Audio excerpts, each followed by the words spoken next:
You see this and think, I want to play exactly like Viktor Axelsen. But here's the harsh truth. If you try to copy everything top players like Viktor do, you're probably making a big mistake. And in this video, I explain why and what you have to keep in mind when you want to follow your idols. Personally, I'm a huge fan of Viktor Axelsen, and not just because he's an amazing badminton player that has won everything there is to win, but also because of his personality. He contributes so much to the badminton world, way beyond his performances on court. He's humble, he's kind to fans, he's always trying to give back and constantly also sharing insights about his training and career through podcasts, interviews and videos. Especially the last part is very interesting for me as a coach, as well as many other badminton enthusiasts around the world who want to learn from the very best. But that's also where the problem begins.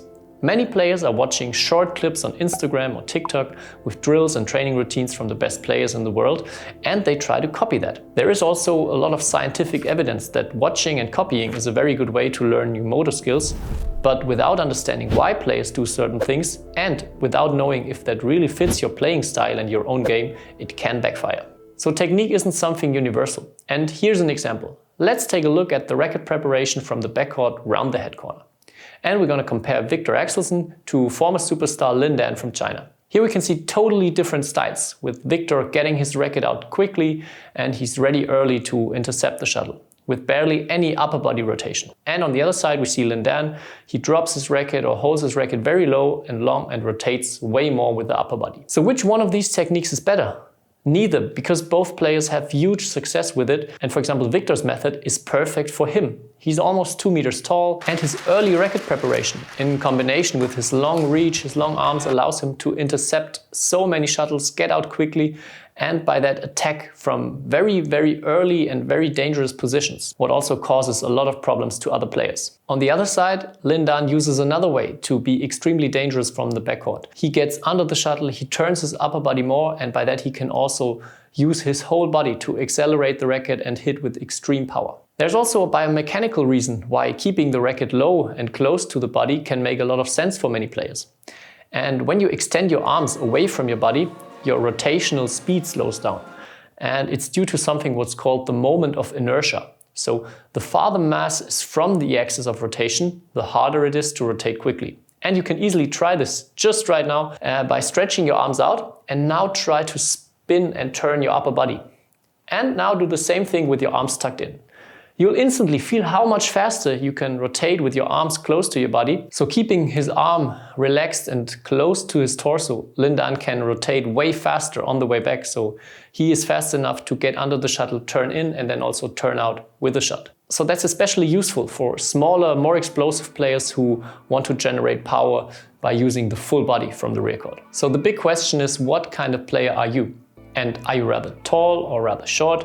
Do you want to use power or control in your game? And what are your physical attributes? Because a lot of movements and techniques that world-class players are using are also deeply connected to their body type, but also they require an extraordinary amount of physical abilities.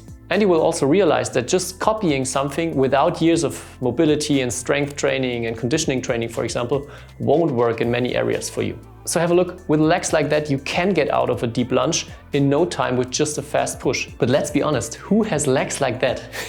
So if you're not superhuman, a footwork pattern like that, where you follow up with a non-dominant leg, may be the faster option for you, even though you might want to follow players like Chen Long or Chu Tianchen who can easily push out of these situations without doing that. Top players also often share their training drills online and they give insights on how they work out, but they rarely explain the exact focus or intent behind the exercises, and that leaves out critical details. No exercise is good or bad on its own, and drill is only useful when you know why you're doing it and if you have a specific focus. So it might feel cool to do the same exercises as a top player, or at least to think you do the same thing, but the odds are high that you're missing the most important part about exercises, a clear focus of the area where you want to improve. So here's the bottom line. I think it's absolutely amazing how many insights top players are sharing these days, and how easy it is to find all of this online, often completely for free. And watching role models and copying certain movements is a really good, maybe the best way actually to learn new motor skills. But it's not a magic formula on its own. And if you want to make real progress, it's not just about copying, it's also about understanding, or at the very least choosing the right examples that truly fit your own game and make sense to copy for you. And that's exactly also where a good coach comes in. Someone who knows what to look for and how to guide you through it. And that can massively accelerate your development. I personally use videos a lot in my training sessions, but I always take time to carefully select the right clips for my players. Let me know in the comments below if you like more insights like this and maybe a reaction video to certain training blogs or breakdowns of drills you've seen online.